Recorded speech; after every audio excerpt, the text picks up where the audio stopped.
Section 10.7, we're going to examine equations of circles. So until now, we have dealt with circles that have just sort of been in space. We haven't put them in a coordinate plane, but what if we do? Would we be able to write an equation of that circle just like we would if it was a line or a quadratic or something else? Turns out we can. And it actually is based on the Pythagorean theorem. So the standard equation of a circle is your x value minus your x minus h, which h is the x value of your vertex, plus y minus k, and k is the y value of your vertex squared, and that equals your radius squared. And we're not going to go into the y right now, but it's actually pretty cool, and you could probably look some things up about it and attach it and see how it relates to the Pythagorean theorem. But if you realize that, it might help you with finding some of those values. So it's actually pretty easy to use. So we want to give the center and radius of each circle. So remember, our equation looks like y equals x minus h squared plus y minus k squared equals our radius squared. So what is the center of the circle? The center is HK. So what is my H? 4. What is my K? What would be subtracted? This could be written as y minus -2. So remember, when you're putting your center in, it's the opposite of H and the opposite of K. So this is going to be 4, -2 is my center. This is my radius squared, so my radius then equals 5. Now you see if you can do number 2. Can you write that equation? So your center should be 5, 6, and your radius should be 6. So these are pretty straightforward. So let's see if you can match the equation of a circle with its description. Again, it's doing the same thing. So number 1, we're looking for a center of -2, -3, and a radius of 2. So we just go down the list and find it and match it. So now let's try another one. Can you match this one?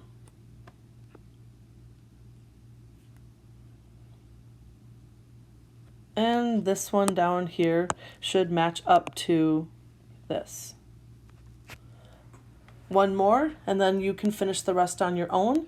This has a center at -3, 5, and a radius of 4. So -3, 5, and a radius of 4 brings it right up there.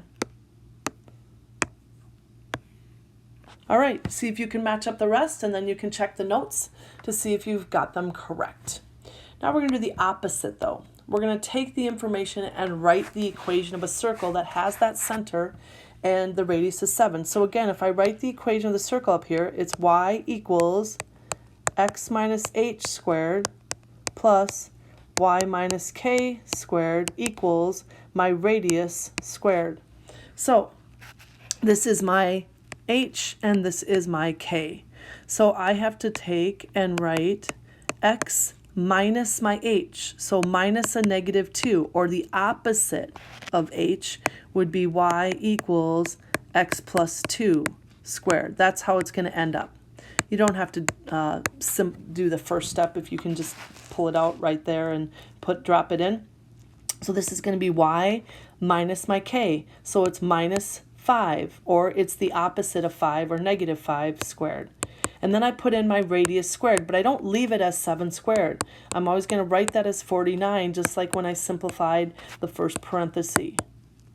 So that is your answer right there. So make sure you're simplifying it. I'm going to do the bottom one, and then I'm going to have you do number 2. You can do this one on your own, and then check back to the notes to see if you got it correct.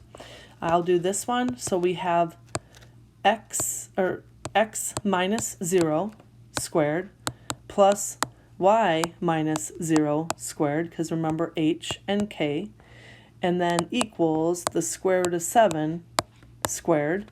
Well, this is just going to become x squared plus y squared equals the square root of 7 squared is just 7. So that is your answer for the third one. So can you write the equation given a picture? Well, sure, we can do that because we're going to pick out the center and we're going to pick out the radius, and then we're going to write the equation. So I'm going to do number 2. So what is the center here? Well, remember this has to be a diameter and the center has to be halfway. Notice that this is going up by 2. So this is 2, 4. This would actually be the center, would actually be the x value is 0 and the y is negative 1.5. Oh, sorry. I just got done saying it's going by 2's. So that is going to be minus 2 minus 3. So that is going to be negative 3 for your center. My radius then is 2, 4, 6 is the diameter, so my radius equals half of that, or 3. So now when I write my equation of this circle, it will be x minus 0 squared, or just y equals x squared, plus y minus a negative 3, which turns into the opposite of that k squared, equals 9. I'd like you to try number 1, and then you can check back to the notes to see if you've done it correctly.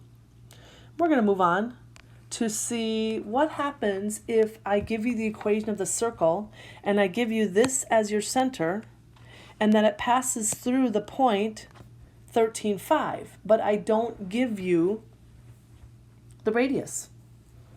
Well, can you find the radius? Sure, because the radius is going to be the distance between these 2 points.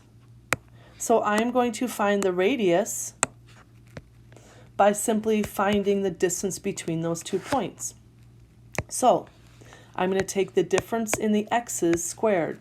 So 13 minus 7 squared plus the difference in the y squared, 5 minus negative 3 squared, which is the same as 13 minus 7 is going to be 6 squared. 5 minus a negative 3 is going to be 8 squared. So this is the square root of 36 and 64, or 100. So that is 10. So my radius is 10. So my radius is 10. And my center is at 7, negative 3. So now I can write the equation. Y equals x minus h, which is 7, or the opposite of 7, which makes it negative 7 goes in there, squared, plus y minus a negative 3 turns into y plus 3 squared equals 10 squared, which is 100. Write the equation of the circle with the center at 4, 2 and passes through the point 8, negative 1. That's just like we did on the last problem. So use that last problem we did to try this one on your own, and then again check back to the notes to see if you've done it correctly. Now we're going to graph the circle given the equation. Well, we know we can pick out the center. It's the opposite, so negative 6, and the opposite of negative 4, which is 4. And the radius is the square root of 9, which is 3. So now all I have to do is graph negative 6, 4, so negative 3, 4, 5, 6, 1, 2, 3, 4. And now I need to go out a radius of 3. So if you used your compass here, you could draw a really nice circle. If you're just making a sketch, you can just do your best to graph the circle. Now you try the next one. And again, check back to the notes to see if you've done it correctly. And then that is the end.